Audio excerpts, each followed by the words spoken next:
Hey Pearls, are you ready for another budget update where I'm going to take you in the computer, show you all our family's real life numbers, what major expenses we've had. We've had so many in like the last 2 months, like we're talking thousands of dollars. It's been painful, but we're here to share with you our what we're learning, what's working, what's not working, what adjustments we're making in hopes to help you and your family create a successful budget.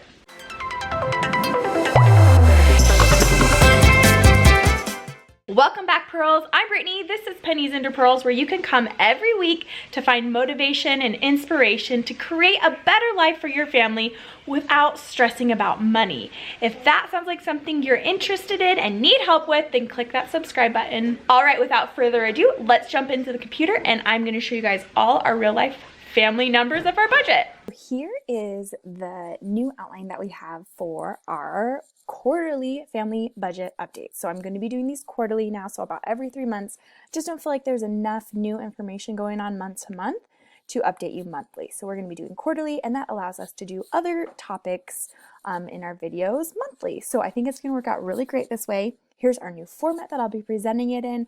I would love to hear what you guys think down in the comments, and at the end, if there's any information that I left out that you think would be helpful to help you and your family come to better understand how to budget, then please let me know in the comments as well. So the way I'm going to start it off is just showing you what our basic budget looks like. I'm going to leave a link down in the description that will have a video that goes in depth into what exactly goes into this templated budget. So this is the budget that we start with every single month. It's pretty much just the basic. So a few things change, like tithing, we tithe 10% every single month, but mortgage, car insurance, cell phone, preschool, and Netflix fast offering cash, insurance for Cadillac, utility savings, all those things stay pretty much exactly the same every single month. So tithing will change based off of our income. And then what was the other one? Oh, gas/credit card. We always put our gas onto a credit card and then pay it off every 2 weeks. And then other online expenses we put on our credit card and then pay off as soon as, like immediately when we make those purchases, and then just move money around in different savings accounts as needed.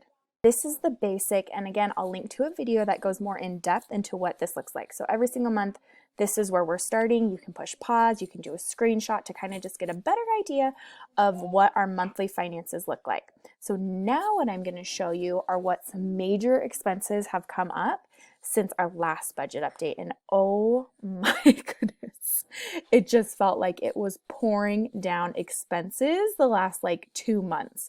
So first of all, having been new homeowners, we unexpectedly learned about the supplemental tax bill that you receive every single year. Though this is our second year of homeownership, it's the first year that we've had this bill. It's in addition to our property taxes and other taxes that are paid with our escrow. This is separate. We have to pay out of pocket. I've done phone calls, and I now understand that this is something that we need to start saving for all year long. So that was an unexpected $500 bill. Then Tommy's iPhone, it was a very old one. I can't even remember. It was like the 6S maybe. It was a really old one, old enough that like it pretty much died. He took it to the Apple store to have them see if they could like revive it because it wasn't doing anything. And they laughed at him because it was so old. They almost got it fixed it, but it just was unfixable. They actually were able to give us like a $50 credit for like a trade-in. I mean, that was very generous of them. Long story short, we ended up paying cash to buy Tommy a new iPhone. So that was $780 expense. And then both Tommy's car and my car had major repairs that needed to be done. One day, Tommy ended up having to have his car towed home, which we have AAA, so we didn't have to pay for the tow. But because Tommy is super handy and has experience being a mechanic, he was able to fix it with the $20 part, which was awesome. But our van did end up needing new brakes and new shocks, which was just about $200. And then Tommy went on a little guys trip to go watch a hot rod car race, which we expensed about or set aside about $100 for that. Then it was my birthday a couple months ago, and the gift to myself was I used a gift card to get a massage, and then I got a mani-pedi, which cost about $70. And then Halloween expenses, costumes, candy, all of that was about $100. So the big question then is, how did we pay for it all? It comes down to the blessing of Tommy being able to take on overtime when needed.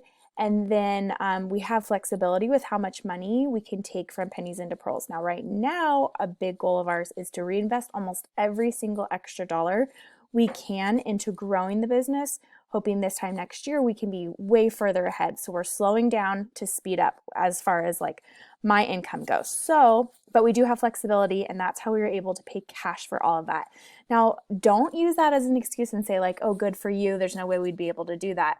We do have an emergency fund set aside, and we have all these different goals that we're sharing in an upcoming video with you guys to build up savings and things like that. But there was a time when things like this happened, and we just had to come up with the money any way we could, whether it was overtime, selling things like that. Don't use this as an excuse.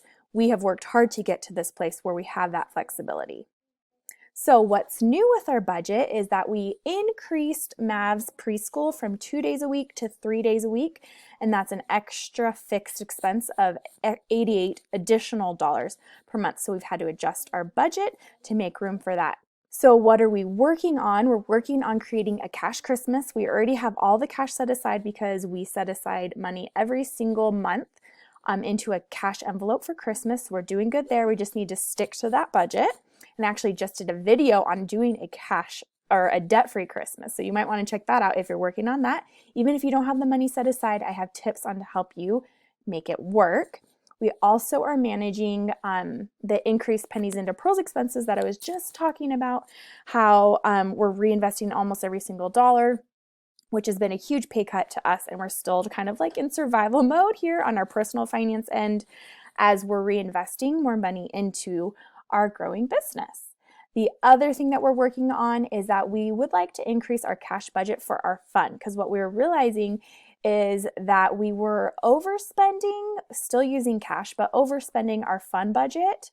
And this season of life where we're in, we have the flexibility to do that, and we're not being strict enough to stick to our current fund budget. So what we need to do is look at our budget, move numbers around, and figure out how can we increase that fund budget and actually plan and be more intentional with the way we're spending that money and kind of go along with that. We'd like to create an additional cash budget category for date night / babysitting, because right now fun just encompasses $20 that we pay to hubby, or that we allocate to hubby. He uses that to eat out at work for an entire month. Then we only have $80 to pay for date night, fun things that the family wants to do, and babysitting. So we want to bump up the fun budget so we can be more intentional with those cash dollars. And then we want to add a cash category for date night / babysitting, because date night is a high priority. And I'm always telling you guys, spend your money where you value most. And when we can adjust our budget to reflect that, that would reflect our values currently.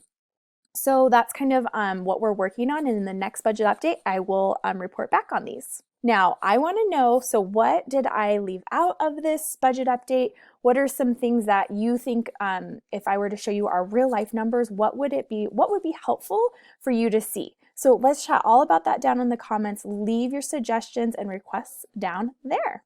Okay, there you have it. That is our budget. Like I said, let's chat down in the comments. Thanks you guys so much for watching, and I'll talk to you soon. Bye.